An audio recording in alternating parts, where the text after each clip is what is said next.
ڕێزگرتن لە گیانی پاکی شەهیدانی کوردستان بە تایبەتی لاوانی شەهید و شەهیدانی ئەم دوایانەی دژ بە تیرۆر چەند ساتێک بێدەنگی ڕادەوەستین.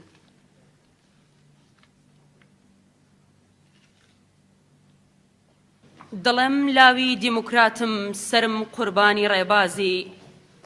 دڵێم لاوی دیموکراتم سرم قوربانی ڕێبازی، هەتا ماوم وەفادارم بە حیزبی پێشەوە قازی. بەشدارانی بەڕێز، میوانانی هێژە، ڕێکخراوەکانی لاوانی هەر چوار بەشی نیشتیمان، ئەندامان و لایەنگرانی یەکێتی لاوان، لەلایەن هەیئەتی ئیجرایی یەکێتی لاوانی دیموکراتی کوردستانی ئێرانەوە پڕ بەدڵ بەخێرهاتنتان دەکەین بۆ ڕێوڕەسمی ڕێزگرتن لە 30 ڕێبەندان دامەزرانی یەکێتی لاوانی دیموکراتی کوردستانی ئێران. لێرەدا داوا لا بەڕێز کاک فواد خاکی بێگی، سکرتێری گشتی یەکێتی لاوانی دیموکراتی کوردستانی ئێران دەکەین با بفەرمێت پەیامی هەیئەتی ئیجرایی بەم بۆنەیەوە پێشکەش بکات. تکایە. بەشدارانی بەڕێز دەفتەری سیاسی حیزبی دموکراتی کوردستانی ئێران و ڕێبەرایەتی حیزب، میوانانی هێژە، ڕێکخراوەکانی لاوان لە هەر چوار بەشی کوردستان، مامۆستایانی زانکۆ، ڕێکخراوەکانی تایبەت بە کۆمەلگای مەدەنی، ئەندامان و لایەنگرانی یەکێتی لاوانی دیموکراتی کوردستانی ئێران، لەلایەن هەیئەتی ئیجرایی یەکێتی لاوانی دیموکراتی کوردستانی ئێرانەوە پڕ بەدڵ بەخێرهاتنتان دەکەین بۆ ڕێوڕەسمی ڕێزگرتن لە 30 ڕێبەندان 69هەمین ساڵیادی دامەزرانی یەکێتی لاوانی دیموکراتی کوردستانی ئێران. ڕێکخراوێک کە لەژێر ڕێنوێنی و ئەندێشە مۆدێرنەکانی پێشەوا قازی محەممەد وەک یەکێک لە یادگارەکانی کۆماری کوردستان 69 ساڵ پێش ئێستا لە کاتێکدا دامەزرا کە ڕێکخراوەکانی کۆمەلگای مەدەنی و NGOکان نەتەنیا لە چوارچێوەی تێکۆشانی کۆماری کوردستاندا بەڵکو لە ناوچەکەدا ئەگەر نەڵێین بێوێنە کەمیۆنەترینیان بوو. یەکێتی لاوانی دیموکراتی کوردستانی ئێران لە یەکی خاکەلێوەی 1325 هەتاویەوە بۆ وشیاریدان بە لاوانی چوارچێوەی جوغرافیایی کۆماری کوردستان توانی وەکو یەکەم ڕێکخراوی تایبەت بە لاوان لە ئاستی هەر چوار بەشی کوردستان و ناوچەکەدا یەکەمین گۆڤاری بە نێوی هاواری نیشتمان کە لە ژێر چاوەدێری و سەرنووسەری نەمر سەدیقی ئەنجی ئازەردا بەڕێوەچوو چاپ و بڵاو بکاتەوە و ئەو گۆڤارەش توانی لە سەردەمی کۆماری کوردستاندا سیاست هەڵوێست و بیر و بۆچوونەکانی کۆمار و یەکێتی لاوان بە گوێی کۆمەڵانی خەڵک و لاوانی کورد لە کوردستانی ئێراندا بگەێنێت. ئەگەر ئاوڕێک لە لاپەڕە وتار و بابەتەکانی گۆڤاری هاواری نیشتمان 69 ساڵ پێش ئێستا دەدەیتەوە، نووسین و ئەدەبیاتی ئەو گۆڤارە ئێستاش لە ئاسمانی ئەدەبیاتی کوردیدا وەکو ئەستێرەیەکی پرشنگدار دەودرەوشێتەوە. یەکێتی لاوانی دیموکراتی کوردستانی ئێران بەداخەوە پاش جوانەمەرگبوونی کۆماری کوردستان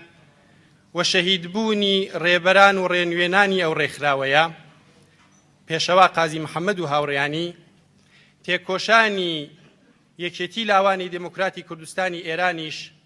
وەکو تێکۆشانی حیزبی ڕێنوێن و ڕێبەری بزوتنەوەی نەتەوەی دموکراتیکی خەڵکی کوردستان حیزبی دموکراتی کوردستانی ئێران چووە قاڵبی نهێنی و تێکۆشانی ئاشکرای نەما. و لەو پەیوەندیەدا لە قۆناغە جیاجیەکانی خەبات و تێکۆشانی حیزبی دموکراتە یەکێتی لاوان پاڵپشت هاوکار یارمەتیدەر و لە پەنای حیزبی دموکراتدا بۆ ئاگاییدان بە لاوانی کورد لە کوردستانی ئێراندا کار و تێکۆشانەکانی خۆی هەتاکو شۆڕشی چەکداری 46-47 و تاکو سەرکەوتنی شۆڕشی گەلانی ئێران لە 1357 هەتاویدا درێژەدا. پاش سەرکەوتنی شۆڕشی گەلانی ئێران و دروستبوونی ناوچەی ئازاد لە چوارچێوەی تێکۆشانی حیزبی دموکراتی کوردستانی ئێران لە کوردستانی ڕۆژهەڵاتدا یەکێتی لاوانی دموکراتی کوردستانی ئێرانیش کومیتە و لق و پۆل و شانەکانی خۆی دووبارە زیندوو کردەوە و ئەم تێکۆشانە لەژێر ڕێنوێنی و ئامۆژگاریەکانی ڕێبەری حیزبی دموکراتی کوردستانی ئێران و نەتەوەی کورد لە کوردستانی ئێران مامۆستای دیموکراسی و پێغەمبەری ئاشتی کاک دکتۆر قاسملووی هەمیشە نەمر درێژە پێدا دکتۆر قاسملوویەک کە یەکێتی لاوانی دموکراتی کوردستانی ئێران شانازی بەوە دەکا کە تێکۆشانی سیاسی خۆی لە یەکێتی لاوانەوە بە دامەزراندنی کۆمیتەی ورمێ لە 1324 هەتاویەوە دەست پێ کردووە. دکتۆر قاسملوو و حیزبی دموکرات سیاست و استراتیژیەکیان بۆ یەکێتی لاوان و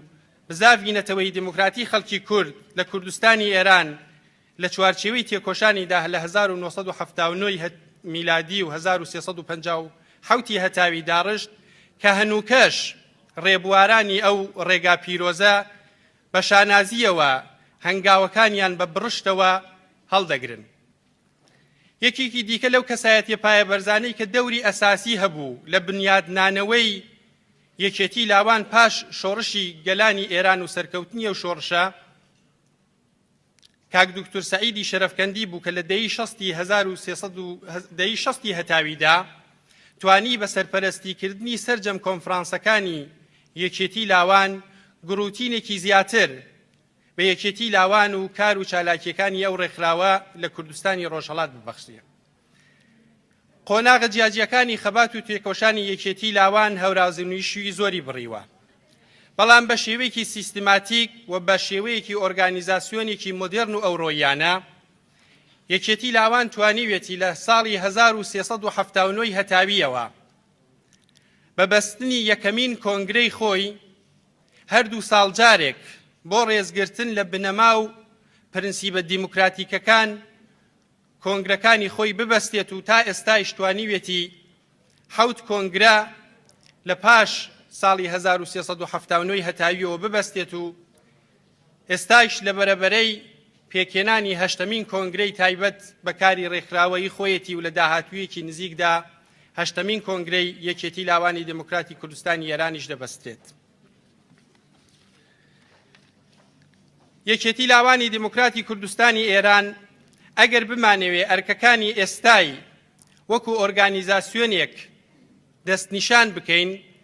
لە چوارچێوەی تێکۆشانی کاری ڕێکخراوەی خۆیدا بە شێوەیەکی گشتی ئەرکەکانی دابەش کردووە بەسەر چەند بەشێکدا کە لەوانە دەتوانین ئاماژە بە ڕێخستن پەیوەندیەکان ڕاگەیاندن و بواری پەروەردە بکەین. لە بواری ڕێخستندا یەکێتی لاوانی دموکراتی کوردستانی ئێران بە پێی هێز و توانای خۆی توانیوێتی لە شوێنی تێکۆشانی ئاشکرای ئێستای خۆیدا لە باشووری کوردستان لە زۆربەی ئەو شار و شارۆچکانەی کە لاوی کوردی ڕۆژهەڵاتی لێدەژین کۆمیتەکانی یەکێتی لاوان دابمەزرێنێت و لاوانی ڕۆژهەڵاتی کوردستان لە دەوری بەرنامە و پێڕەوی نێوخۆی خۆی کۆبکاتەوە. لە نێوخۆی کوردستان بە پێی ئەوەی کە یەکێتی لاوانیش وەکو حیزبی دایکی ئەو ڕێکخراوە حیزبی دموکراتی کوردستانی ئێران تێکۆشانی ئاسایی و ئاشکرای نییە و بە قەول معروف قاچاقە و یاساغا ناتوانێت بە شێوەیەکی ئاشکرا تێکۆشانی خۆی بکە، بەڵام لەم ساڵانەی دواییدا توانیوێتی لە نێو بەشێکی بەرچاو لە لاوانی کوردی ڕۆژهەڵات و ناوانی نیشتەجێی چوارچێوەی جوغرافیایی کوردستانی ئێران لە پارێزگاکانی ورمێ، سنە، کرماشان و ئەو شوێنانەی کە کوردی ئێرانی لێدەژین بە شێوەیەک لە شێوەکان لاوانی کورد لە دەوری بەرنامە و پێڕەوی نێوخۆی خۆی کۆبکاتەوە. و یەکێک لەو دەگمەن ڕێکخراوانەیە کە لانیکەم لە بەشێکی زۆری وڵاتانی ئوروپایی و ئامریکا و کانەدا توانیوێتی کۆمیتەی یەکێتی لاوان هەبێت و لە بواری ڕێخستنی و ئەندامگیریدا تێکۆشانی خۆی هەبێت. یەکێتی لاوانی دموکراتی کوردستانی ئێران لە بواری پەیوەندیەکاندا شانازی بەوە دەکات کە یەکەمین ڕێکخراوی تایبەت بە لاوان بوو لە ئاستی هەر چوار بەشی کوردستاندا کە وەکو ئەندام لە یەکێتی نێونەتەوەی لاوانی سۆسیال دموکراتدا بە ئەندام وەرگیرا و هەنووکەش یەکێک لە ئەندامانی ئەو ڕێکخراوەیە وەکو یەکەم کەس لە کوردستانی ڕۆژهەڵاتدا لە چوارچێوەی بەڕێوەبەری ئەو ڕێکخراوە قەراری گرت. لەگەڵ باقی ڕێکخراوەکانی تایبەت بە لاوان لە ئاستی نێونەتەوەیدا وەکو ئێلێنۆی نێڕۆژی ڕێکخراوەکانی تایبەت بە چەتری لاوان وەکو یەکێتی لاوانی دموکرات لە ئاستی جیهاندا پەیوەندی ڕۆژانە و بەردەوامی هەیە و بەشداربوونی ئەندامان، نوێنەران و کادرەکانی یەکێتی لاوان لە کۆڕ و کۆبوونەکانی تایبەت بە لاوان لە ئاستی نێونەتەوەی دانیشاندەری ئەو ڕاستی حاشا هەڵنەگرن. لە بواری میدیایی و ڕاگەیاندنیدا یەکێتی لاوانی شتوانیوێتی بە پێی پاڵپشتیەکانی حیزبی دموکرات و ئەندامانی خۆی لە هەر سێ بواری دەرکردنی گۆڤاری لاوان هەر سێ مانگجارێک بەرنامەی حەوتوانەی ڕادیۆیی لە ڕادیۆدەنگی کوردستانی ئێرانەوە و هەروەها ماڵپەڕێک کە وەکو ماڵپەڕێکی تایبەت بە لاوان کە ڕۆژانە هەواڵەکانی تایبەت بە لاوان لەو ماڵپەڕەدا بڵاو دەبێتەوە تێکۆشانی ڕاگەیاندنی و میدیایی خۆی بەردەوام بکات و لە ئاشتی پەروەردەییشدا کە گرنگترین بەشی کاری یەکێتی لاوانە لە قۆناغی ئێستادا بە پێی کار و تێکۆشانەکانی خۆی کە لە خلالی ئەو ڕێوڕەسمەدا پێشکەش بە ئێوەی بەڕێز دەکرێت توانیوێتی لە بوارەکانی وشیاریدانی نەتەوەیی و هەروەها تەبدیلکردنی شووری شۆڕژگێڕانە بە شعور لە نێو لاوانی کەمپەکانی حیزبی دموکراتدان لاوانی کوردی ڕۆژهەڵات نیشتەجێی باشوور و لە دەرەوەی وڵات کار و تێکۆشانەکانی خۆی بەردەوام بکات. بەڵام لە پەیوەندی بە ئەرکەکانی لە نێوخۆی کوردستانی ئێراندا یەکێتی لاوان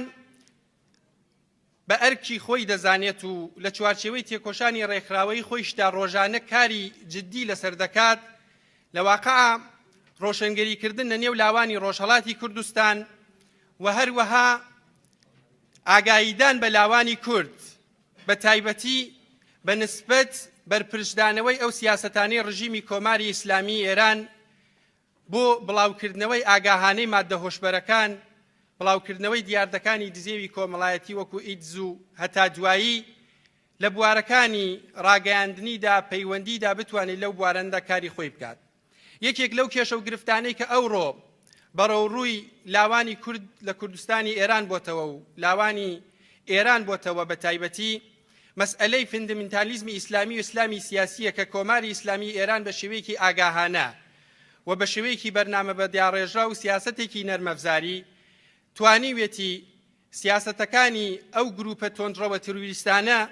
بە شێوەیەکی ئاشکرا پەرە پێ بدرێت و یەکێتی لاوان بە ئەرکی خۆی و باقی ڕێکخراوەکانی دیکە دەزانێت کە هەوڵی جددی لەو بوارە بدرێت و بتوانین بە شێوەیەکی هاوبەش و هاو ئاهەنگ بەرامبەر بە وەها دیاردەیەکی ترسناک کە داهاتووی ئێران و ڕۆژهەڵاتی کوردستان لە مەترسیەکی گەورە دەخات کاری جددی بۆ بکەین. مەسەلەیەکی دیکە کە یەکێتی لاوانی دموکراتی کوردستانی ئێران وەکو کۆمەڵێک پرەنسیبی نەگۆڕ وەکو سیاسەت و ئیستراتیژیەکی نەگۆڕ بۆ خۆی دایناوە لە کۆمەڵێک بواردا خۆی دەبینێتەوە کە لێرەدا لە خزمەتتانە ئەرزی دەکەم. یەکێتی لاوانی دموکراتی کوردستانی ئێران وەکو ڕێکخراوێکی سیاسی سنفی کە بە پێی تعریفی ڕێکخراوەکانی تایبەت بە کۆمەلگای مەدەنی و NGOکان وەکو ڕێکخراوێکە لە بواری توێژی لاواندا کار دەکات کە ئێستا لە قۆناغی شۆڕش و تێکۆشانی و دەستهێنانی مافەنەتەوایەتەکانی پێی وایە و دەستهێنانی مافەنەتەوایەتەکانی نەتەوەی کورد لە کوردستانی ئێراندا دەبێت پێش و دەستهێنانی ماف خواست و ئاوات و ئارەزوەکانی لاوێکی کورد لە ڕۆژهەڵاتی کوردستان و لاوانی نیشتەجێی کوردستانی ئێران قرار بگرێت. چونکە یەکێتی لاوان پێی وایە هەتاکو مافەنەتەوەیەکانی نەتەوەی کورد و دەست نەیە دابینبوونی مافی سنفی و تایبەت بە توێژی لاوان ئەستەمە. یەکێتی لاوان یەکێکی دیکە لەو پرەنسیبە نەگۆڕانەی کە کاری بۆ دەکا خەباتکردن بۆ دیموکراسیە کە ئەویش سەرچاوە گرتوو لە وتەی ڕێبەری ناودار و خۆشەویستی کۆمەڵێن خەڵکی کوردستان کاک دکتۆر قاسملووی نەمرە کە دەڵێ خەباتکردن بۆ دیموکراسی و دابینبوونی مافە دیموکراتیکەکانی نەتەوەی کورد و باقی گەلانی نیشتەجێی ئێران دەبێت تەنانەت و پێش مەسئلە نەتەوایەتیەکان و مەسەلە چینایەتیەکانیش قرار بگیرێت. چونکە ئەگەر دیموکراسی لە ئێراندا ودی نەیەت و حکوومەتێکی دموکراتیک و فدراڵ لە ئێراندا نەیەتە ئاراوە ئەگەر قرار بێ مافێکی نەتەوەی یا مەسئلەیەکی چینایەتی و هەر بوارێکی دیکەش بە شێوەیەکی تاکتیکی کاری بۆ بکرێت هیچ زەمانەتێکی ئیجرایی نییە و لەو پەیوەندیەدا خەباتکردن بۆ دیموکراسی بە ئەرکی سەرشانی خۆمان دەزانین و هەتا یەکێتی لاوانی دموکراتی کوردستانی ئێران مابێت خەباتکردن بۆ دیموکراسی و دابینبوونی مافی نەتەوەیی مەبەست و ئامانجیەتی. یەکێتی لاوانی دموکراتی کوردستانی ئێران پێی وایە کە بوونی خۆی لە نەبوونی هیچ هێز و ڕێکخراوێکی تایبەت بە لاوان لە کوردستانی ئێراندا نابینێتەوە. هێز و تواناکانی یەکێتی لاوان لە کار و چالاکیەکان و لە فعالیەتی ڕۆژانەیدا دەردەکەون. لەو پەیوەندیەدا ئێمە پێمان وابوو لە نێو ڕێکخراوەکانی تایبەت بەلاوان لە ڕۆژهەڵاتی کوردستاندا سەرفەنەزەر لە هەر بیر و بۆچوونێکی سیاسی ڕێکخراوەیی و کار و چالاکی تایبەت بە ڕۆژانەی خۆمان ئێمە دەبێت ڕێکخراوەکانی تایبەت بەلاوان لە دەوری یەک کۆ ببینەوە و توانیمان بە هاوکاری و هاواهەنگی باقی ڕێکخراوەکانی دیکە تایبەت بەلاوان لە کوردستان ئێران یەکەمین فدراسیۆن تایبەت بە ڕێکخراوەکانی لاوان لە کوردستانی ئێران دابمەزرێنین و هەنووکەش لە چوارچێوەی لیژنەی هەماهەنگی ڕێکخراوەکانی تایبەت بەلاوان لە کوردستانی ئێراندا کار و تێکۆشانی ڕۆژانەی ڕێکخراوەیی خۆمان دەکەین. بەڵام مەسلەیەکی جددی کە لەم بوارەدا لە ئارادایە زۆر جار بە پێی کار و تێکۆشانی ڕێکخراوەییمان مەسلەیەک دێتە ئاراوە کە زۆر جار باس لەوە دەکرێت کە لاوان دەبێەوە پێش حیزبەکان بکەون و لاوان ئەوڕۆ مۆدێرنتر و سەردەمیانەتر بیر دەکەنەوە و ئەوە نییە حیزبەکانی ڕۆژهەڵاتی کوردستان ناتوانن لە چوارچێوەی یەکا کار بکەن یان لانیکەم ناتوانین کار و چالاکی هاوبەشی دوولایەنەمان هەبێ بۆچی یەکێتی لاوان ئەو کارە ناکات. یەکێتی لاوان بمانێەوە نەمانەوێ هەروەکە لە بەرنامە و پێڕەوی نێوخۆیی خۆی داهاتووە حیزبی دموکراتی کوردستانی ئێران بە ڕێبەری بزاوی نەتەوەی دموکراتیکی خەڵکی کورد لە کوردستانی ئێران دەزانێ و بە پێی چوارچێوەی تەشکیلاتی و ڕێخستنی خۆیشی بەرپرسی ئەو ڕێکخراوەیە ئەندامی ڕێبەری ئەو حیزبەیە. لەو پەیوەندیەدا بڕیارەکانی کۆمیتەی مەرکەزی ئەو حیزبە بە نسبەت کاری هاوبەش لەگەر هەر لایەنێکە لە سەردێڕی بەرنامە و کار و تێکۆشانی خۆیە و ئەگەر کۆمەڵێک لایەنی نەیاری حیزبی دموکرات بیانەوێ لە چوارچێوەی یەکێتی لاوانەوە پێشێل و لە واقع یەکێتی لاوان بکەن بە ئامرازێک پێشێلی بڕیارەکانی کۆمیتەی مەرکەزی و حیزبە بکرێ ئەگەر نەڵێم ئەبێتە بڵقی سەر ئاولانی کەم دەتوانم بڵێم خایاڵێکی خاوە. یەکێکی دیکە لە پرینسیبە نەگۆڕەکانی یەکێتی لاوان هاوکاری و هاوخەباتی لەگەڵ باقی ڕێکخراوەکانی تایبەت بە لاوان لە ئاستی بەشەکانی دیکەی کوردستانە. ئێمە ئەگەر نەتەوەی کورد دابەش بووە بەسەر چوار وڵاتدا بەڵام هەر کاممان واقعیەتی تێکۆشانی سیاسی و ڕێکخراوی خۆمانمان هەیە و هەر کاممان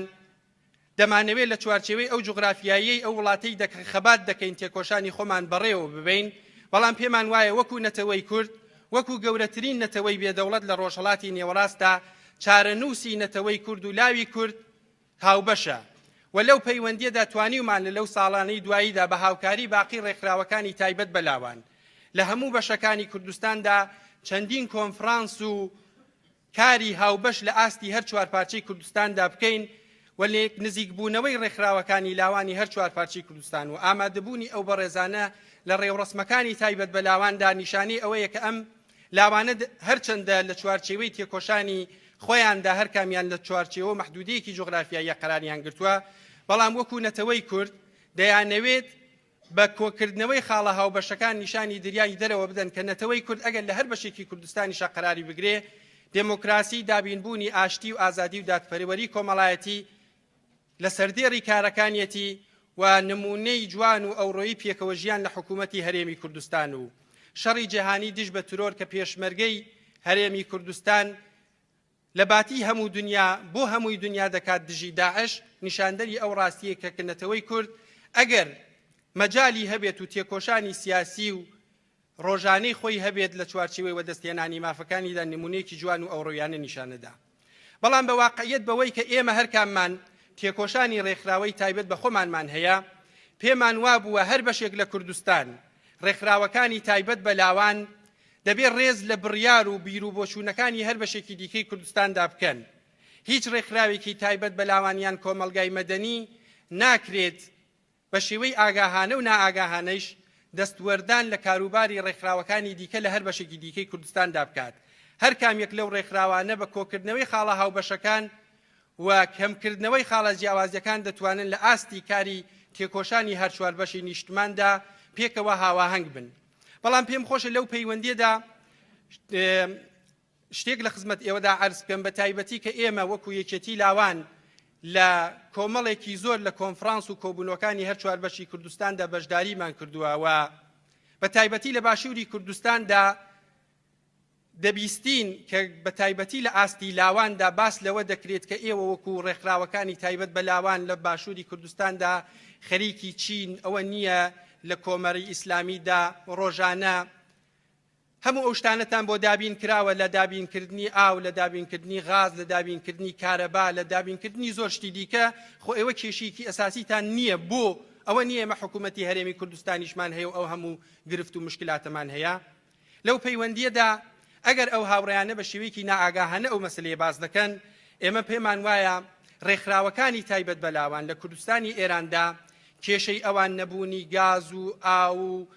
و تەفریحاتی ڕۆژانە نییە. ئەوەی کە لە خزمەتان عەرزمان کرد کێشەکە کێشەیەکی نەتەوەییە و ئەوەش نییە ئێستا لێرە حکوومەتی هەرێمی کوردستان هەیە و ئەگەر تەنانەت 24 سەعات کارەبا و ئاو هەموو ئیمکاناتێکیش بوایە ئەوڕۆ دەبینین لە گەورەترین مەترسیدایە و هەر ئەو کۆماری ئیسلامیە کە بەو شێوەیە باسی لێ دەکرێت داڵدەدەر و پشتیوانی وەها گروپێکی ترۆریستیە کە بە حکوومەتی هەرێمی کوردستان بڵێت کە ئەوڕۆ تۆ ناتوانی سربەخۆبی. ئەگەر قرار بێ مەسئلەی سربەخۆیش باز دەکات بە شێوەیەکی ئاگاهانە دێ دەڵێ من دەتوانم ئەگەر چی خەتەرێکی تەرۆریستیش لە ئارادایە من هەم تەهدیدم بۆ تۆ هەم لە واقعا ڕزگاری دەریشم. یەکێکی دیکە لەو پرینسیبە نەگۆڕانیش کە یەکێتی لاوان کاری لەسەر دەکا مەسئلەی هاوخەباتی و هاو ئاهەنگی لەگەڵ باقی ڕێکخراوەکانی تایبەت بەلاوانە لە ئێران. ئێمە بمانەوە نەمانەوە لە چوارچێوەی جوغرافیایی وڵاتی ئێرانە دەژین، یەکێتی لاوانی دموکراتی کوردستانی ئێرانە. ئێمە هەوڵمانداوە لەگەڵ ڕێکخراوەکانی تایبەت بەلاوان سەر بە حیزبە سیاسیەکان کە ئەمڕۆ ئەندامن لە کۆنگرەی نەتەوەکانی ئێرانی فێدراڵدا و یا ئەو ڕێکخراوانی کە لە ئاستی سەراسەریدا کار دەکەن کۆمەڵێک هەوڵ و تەقەلا بدەین بۆ ئەوەی کە لانیکەم بتوانین فدراسیۆنی ڕێکخراوەکانی تایبەت بەلاوان بە شێوەیەکی دموکراتیک و فدراڵ لە ئێرانیشدا دابمەزرێت کە ڕێکخراوەی نەتەوەکە بندەستەکان و ڕێکخراوە تەنانەت سەراسەریەکانیش لەو مەسەلەدا ببنە ئەندام. دیارە هەوڵی زۆر لەو بوارە دراوە و هیوادارین لە داهاتوویەکی نزیکیشدا بە پێ ئەو ئەزمونەی کە لە ڕابردوودا کۆمان کردوتەوە بتوانین لە چوارچێوەی ئۆرگانیزاسیۆنێکە، چونکە پرش و بڵاوی ڕێکخراوەکانی تایبەت بە کۆمەلگای مەدەنی لە ئێران نەیتوانیوە ببێت بە کاتالیزۆرێک بۆ لە واقعا وەدیهێنانی خواست و ئاواتەکانمان. ئێمە پێمان وایە لە چوارچێوەی ئۆرگانیزاسیۆن ڕێکخستن و تەشکیلاتە لە چوارچێوەی بەرنامە و ئەساسنامەیەکی مۆدێرنە کە هەر کەسێک ماف و ئەرکی دیاری کراو بێت ئەو دەمە دەتوانین لە واقعا هێز و توانای ڕێکخراوەکانی تایبەت بەلاوان لە ئاستی نەتەوە بندەستەکان و سەراسەریشدا نیشان بدەین. لەو پەیوەندیەدا دیارە ڕۆژی سی ڕێبەندانە و جێژنە و دامەزراندنی یەکێتی لاوانە وێڕای سپاس لە ئێوە کە بەشداری ئەو ڕێوڕسمە بوون. دەمانەوێت بە ناوی یەکێتی لاوانی دموکراتی کوردستانی ئێرانیشەوە پاڵپشتی خۆمان بۆ سەرجەم ڕێکخراوەکانی تایبەت بەلاوان لە هەموو بەشەکانی کوردستان دەرببڕین، سەرخۆشی لە بنەماڵەی سەربەرزی ئەو شەهیدانە دەکەین چ لە هەر بەشێکی کوردستان کە ئەمڕۆ بەشدارن لە شەڕی دژ بە داعشدا زیاتر لە 1405 شەهید دراوە لە هەرێمی کوردستان. هیوای سەبووری بۆ بریندارەکان بۆ ئەوانەی کە بە هەر حاڵ بێسەر و شوێنن و بنەماڵەکانیان ئاگایان لێ نییە و ئەو ڕۆژ دەبینین لانیکەم لە خودی ئەو کۆماری ئیسلامی ئێراندا کە دنیای دەرەوە وەزاڵەی هێناوە لە واقعا خواست و ئاواتەکانی کۆمەلگای ئێران بۆتە فیدای قازانج و بەرژەوەندیەکانی ڕژیمی کۆماری ئیسلامی ئێران وەکو ڕژیم وڵاتێک کە سەرچاوەیەکی عەزیمی ئابووری هەیە بەڵام بەشێکی زۆری لەو سەرچاوەداراییە سەرفی لە واقع عملیاتی ترۆریستی و وەدیهێنانی قازانج و بەرژەوەندیەکانی خودی سەرانی ڕژیم وەکو وڵاتێک کە لە واقع لە تروریزمی دەوڵەتی پێکات و پشتیوانی لەو مەسەلەیە دەکات. ئەمڕۆ دەبینین لانیکەم بەشێکی زۆر لەو لاوانە لە خودی کۆماری ئیسلامی ئێراندا لەژێر حکمی لە سێدارەدانن. هەواڵەکان باس لەوە دەکەن کەسێک مەسەلەن بە نێوی کاکسامانی نەسیم تەمەنی 17 ساڵ بووە کە گیراوە.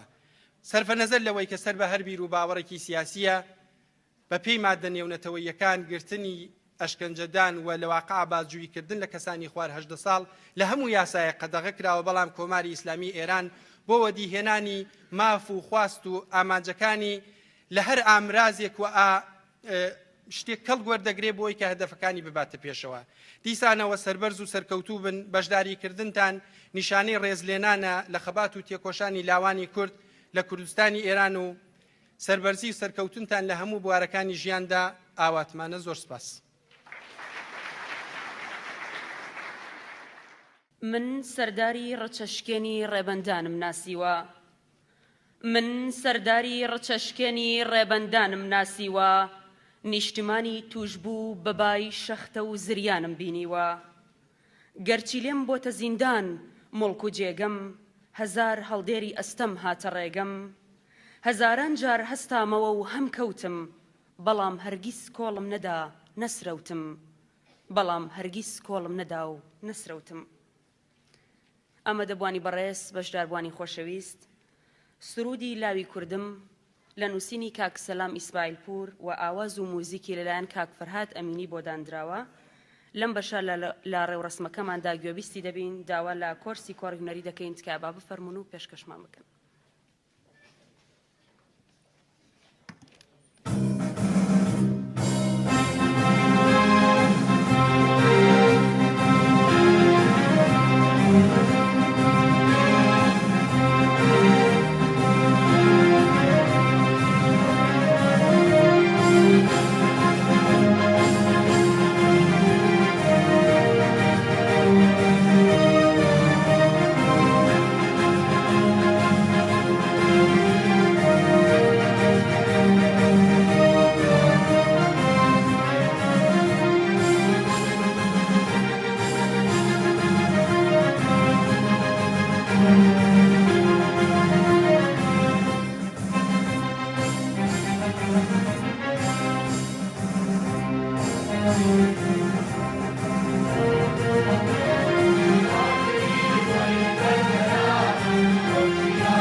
مامۆستای زانکۆ و شاعیری گەورەی کورد کە لە شارەکەی حاجی قادری کۆیەوە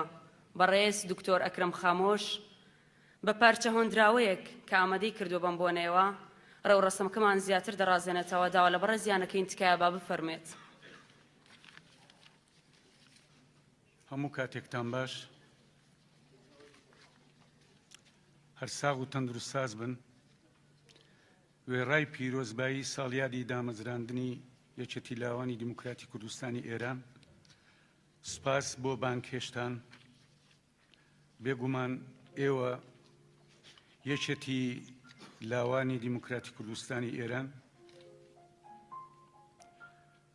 هزر و بیرێکی ڕۆشن، دروشمێک چراوجی لە دەجوولەی گزنجی خۆری کەلی ئومێد بۆ ئایندەتان، کۆشش هزر و خامەتان بۆ خەبات دەبێتە مەنگەنە و پێچکەی ڕەوڕەوەی مێژووی بەرەو پێشچوونی چەمکەکانی ئەو چەمکانەی کۆمەڵایەتی ئابووری سیاسی فەرهەنگی و کولتوری کە بەکەین و بەینی دەست و تەونی حەز و خەونی داگیرکەران ناحەزان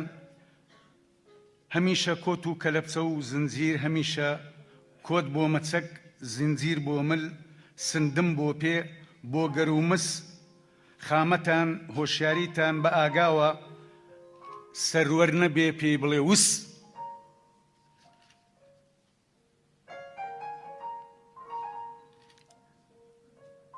چ مەلحەمەیە دەنووسن درێژ وەکو قەدەر و چارەنووسی کورد درێژ وەکو کارەساتی چرخی لە مێش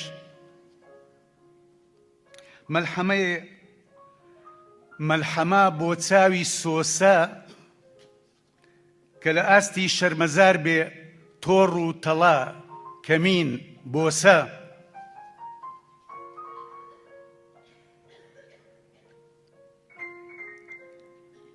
مەلحەمەیە وەکو سێرە چ سێرەیەک بۆ ناخی ویژدانی مرۆڤ نیشان شچێن دەرونی ڕۆژ شا بێ شای هەموو سێرەیەک بۆیە ئێوە هەمیش و هەمیش یەک بینە و بەردەوام بیرتان نەچێ یەک چاو بنون یەک دەنگ بدون بۆ پلانی ئەژدیهاتان هەر یەک چەقۆش لە هەسانی خەبات بسوون بەرەو ئاسۆش ڕوو لە هەور و لە چەخماخە و لە بروسک و بە شریخەی هەور بدون چ دەدون لێی بپرسن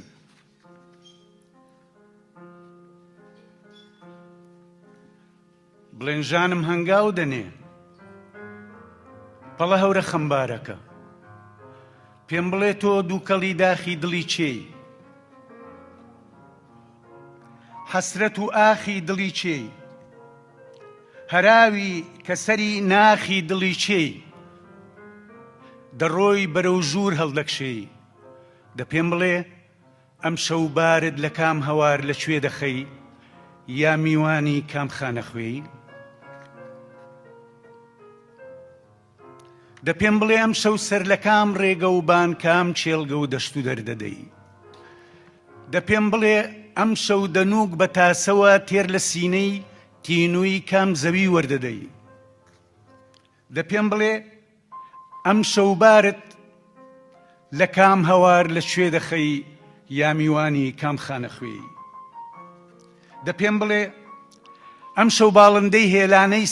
سەردرەختی کام بناری دە پێم بڵێ ئەم شەوە تۆ مەرهەمی ژانی برینی سەردڵی کام برینداری دە پێم بڵێ ئەم شەو بە کام لووتکەی زەقی کە بکە شاخا هەڵدەگەڕێی دە پێم بڵێ ئەم شەو وەڵاشی دڵۆپە فرمێسکی بێداری کام هەتیوی هەناسە سەردی سەرڕێی دە پێم بڵێ ئەم شەو ژانت مایەی چەندانە فرمێسکی بێژمارە پەڵە هەورە خەمبارەکە دە پێم بڵێ شەو سەرینت تاشەبەردی کام بنارە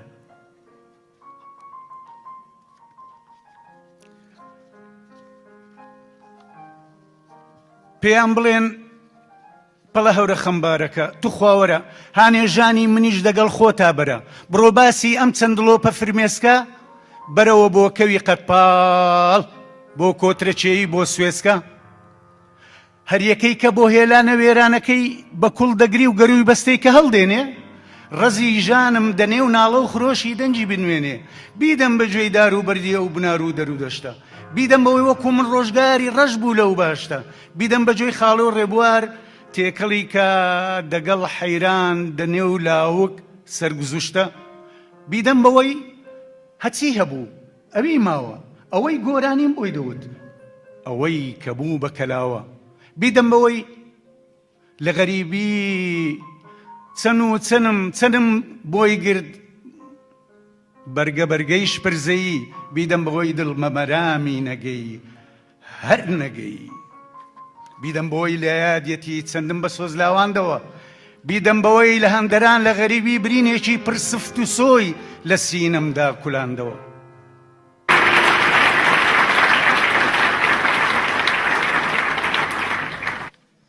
بەشداربوانی بەڕێز میوانانی هێژە لەم بەشە لە پرۆگرامەکانماندا خات و سەرگوڵ بە هاوکاری کۆرسی کۆڕی هونەری حیزبی دیموکرات گۆرانیەک پێشکەش دەکات داوا لەو بەڕێزانە دەکەین با بفەرمون.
بەڕێزان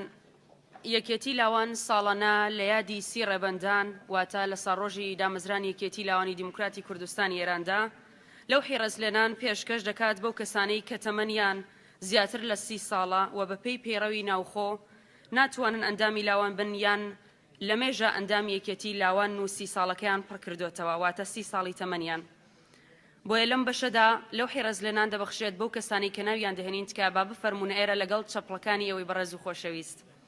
بەڕێز کاک حسین نازدار، خاتوو زەینەب عەسری،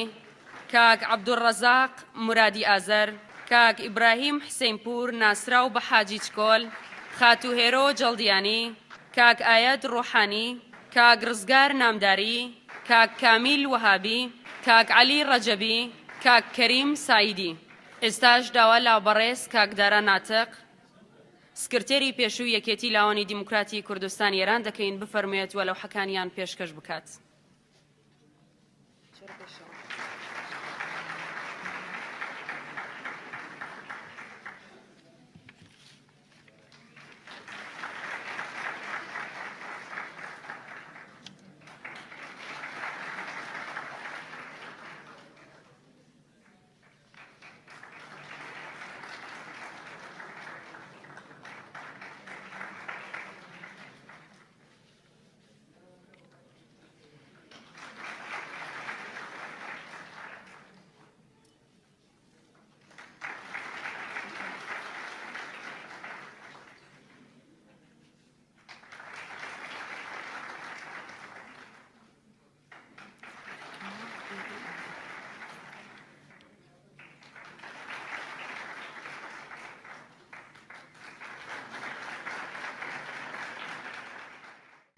بەڕێزان و خۆشەویستان هەر بە بۆنەی دامەزرانێکێتی لاوانەوە لە ناوخۆی وڵات لە شارەکانی کوردستان کە ناویان نەهێنم کار و چالاکی تەبلیغاتی بەڕێوە چووە کە دەستخۆشیەکی گەرم بۆ لاوان لە ناوخۆی وڵات شارەکانی کوردستان ئاماژە بەناوەکانیانەکەم لەگەڵ چەپڵە ڕێزانێکی گەرمی ئێوە وەشانی ئاماژە پێدانە کە هەواڵەکانی ئەو کار و چالاکیانە لە سایتی لاوانیش بڵاو کراوەتەوە. ئەو شارانەی کە چالاکی تەبلیغاتی تێدا کراوە شارەکانی مەهاباد، شنۆ، سەقز،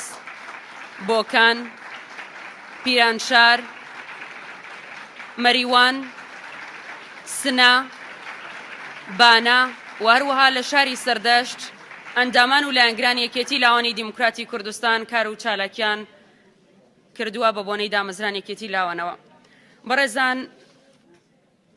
ئەو ڕێکخراو کەسایەتیانەی کە ئەمڕۆ بەشدارن لە دامەزراندنی یەکێتی لاوانی دیموکراتی کوردستانی ئێراندا پەیامی پیرۆزباییان بۆ مەراسمەکەمان ناردووە لە بەرکەمی کات ئێمە تەنها ئاماژە بەناوەکانیانەکەی نوێ ڕای سوپاس و دەستخۆشی و بەخێراتنیان جارێکی تر.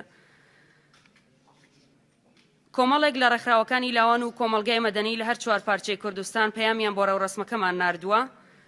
بەڕێز ئەڤین ئینجیر سکرتێری گشتی ئینتەرناسیۆناڵ سۆسیالیستی لاوان،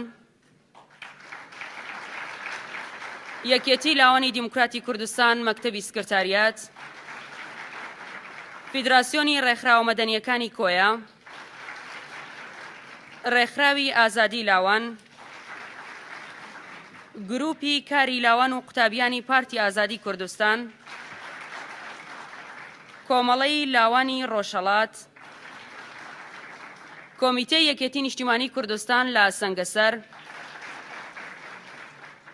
یەکێتی لاوانی دیموکرات لە کوردستانی عێراق، یەکێتی ژنانی دیموکراتی کوردستانی ئێران، ڕێکخراوی ژینگەی تەندروست و سەوز لە کوردستان، ڕێکخراوی هاندانی ژمێریاران و وردبینان دەستەی کاریگەڕی، ناوەندی نێرگز بۆ پەروەردەی فکری منداڵان و مێرمنداڵانی کوردستانی ئێران، ڕێکخراوی لاوانی خەباتی کوردستانی ئێران، ڕێکخراوی لاوانی پێشڕەو، بەشی ڕاگەاندنی بەڕێوەبەرایەتی هاتوچۆی کۆیا، ناوەندی ڕۆشنبیری و هونەری سەنگەسەر، تۆڕی چەتری ڕێکخراوەکان کە هاوکات چەپکە گوڵێکیشیان پێشکەش کردووە سوپاسیانەکەین، ڕێکخراوی گەشەی لاوانی کوردستان، یەکێتی خوێندکارانی دیموکراتی کوردستانی ئێران، لیژنەی کۆی یەکێتی لاوانی دیموکرات، بنکەی ڕووناکبیری گەلاوێژ، یەکێتی لاوانی دیموکرات لە کوردستانی عێراق. زۆر سوپاس ئێمە بە ڕێزانەکەین کە بەم بۆنەوە پەیامی پیرۆزبایان ئاراستە کردبوو و دەستخۆشیان لێکەین و بەخێربێن سەرچاوان. بەڕێزان لەم بەشە لە ڕێوڕسمەکەماندا بەڕێز کاک سەعیدی ئیزەدی هاوڕێ لەگەڵ کۆرسی کۆڕی هونەری گۆرانێکی ئامادە کردووەداوە لە بەڕێزیانەکەین تکابە بفەرمونون بۆ پێشکەشکردنی.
بەڕێزان و خۆشەویستان لەم بەشە لە ڕێوڕسمەکەماندا شاعری لاو کاگرەبوار ئەبوبەکری پارچە شارێکی هۆنیوەتەوەربەم بۆنەوە نردوێتی بۆ ڕێوڕسمەکەمان کە لەم بەشە لە مەراسمەکەدا من پێشکەشتان دەکەم. لەگەڵ تیشکی هەتاوێ کە پرشنگی خۆی داوێ، لەگەڵ هاژەی ڕووبارێ کە فێنکی دێنێتە تاوێ، لەگەڵ بێسەبری دایکان یا بێقەراری باوکان یا چاوەڕوانی خوشکان یا هیواکەی برامان، لاوێتیمان وەلانە خۆشی و شادیمان لادا، تاریکیمان سەرکوت کرد ڕووناکیمان بەدی کرد. ئێستەوام لێ مەڕوانە داستانەکانی ئێمە بۆ تەوێردی سەرزمان، هەر لە کۆنەوە دیارە کوتکی سەری زوحاکم باسی هێز و بڕوا بکەن، دەبێ باسی لاوانکەن. آخر مەگەر نازانن من پێشەنگی وڵاتم، قازی دەرسی داداوم بۆ ئامۆژگاری ئەوەڵ عەداڵەتی فێرکردم، لە دەرسی دووهەمیشدا یەکریزی پێناسە کرد، وتی تاک و یەکگرتوو نەبین سەرکەوتنمان مەحاڵە، دوشمن وەک گورگی هارە لورە لوری ئەم گورگە لە هەر چوار لاوە دیارە. ڕێگای ئازادی پێوتم هەست و سۆزی پێبەخشیم، ئاڵای کۆماری پێدام، وتی لاوی نیشتمان خەڵکی مەچاوەڕێتە تا هاتم دەست بەکار بووم. ڕۆژێک دەمە و بەیانی سێدارەکان دەگریان، پەتێکیش دەیزریکاند، چاوم بە چاوی کەوت قازی و دوو هەڤاڵانی هەرسێک لە دار درابوون. کاتێک ئەوانم بینی فرمێسکی خوێنم چڕی، بەڵام بیرم نەچۆوە کە چۆن وانەی دادا بووم. کاتێک قازیم وان بینی بڕوا و هێزی لێ فێر بووم، پێشەنگ بوونی بیرخستم، ئەو ئازادی باسی کرد ئەوە نرخی بۆ بدەم، منیش دوا بڕیارمدا ئاڵای کوردان بەرزکەم. ڕێگای قازی ون نەکەم شقلی سنوور بشکێنم، گوڵی سربەستی بڕوێنم. گەرچی پشکۆی ناوی من چرۆی وەرزی زستانە، سنگی بەفرم دڕیوە و شەختە و سەهۆڵم دیوە، هێزێکم وەرگرتووە کە دنیاش ناموەستێنێ. ئێستا من لە چوار لاوە دروشمێک دەڵێمەوە، هەتا لاوێک بمێنێ کوردستانیش دەمێنێ. ئەی کۆماری وڵاتم وەرە لاوان ببینە، ئاڵاکەیان چەند بەرزە. ئەی کۆماری وڵاتم وەرە لاوان ببینە، ئاڵاکەیان چەند بەرزە، لە تەشقەڵان بیبینە، لە تەشقەڵان بیبینە. ئازیزان و خۆشەویستان، میوانانی هێژە، نوێنەرانی ڕێکخراوەکان و کەسایەتیەکان بەخێر بن جارێکتر. زۆر سوپاس بۆ ئامادەبوون بۆ بەشداربوونتان لە 69مین ساڵیادی دامەزرانی کێتی لاوانی دیموکراتی کوردستانی ئێران. جارێکتر بەخێراتانەکەین، هەر بمێن بە شادی خۆشی خواتان لەگەڵ.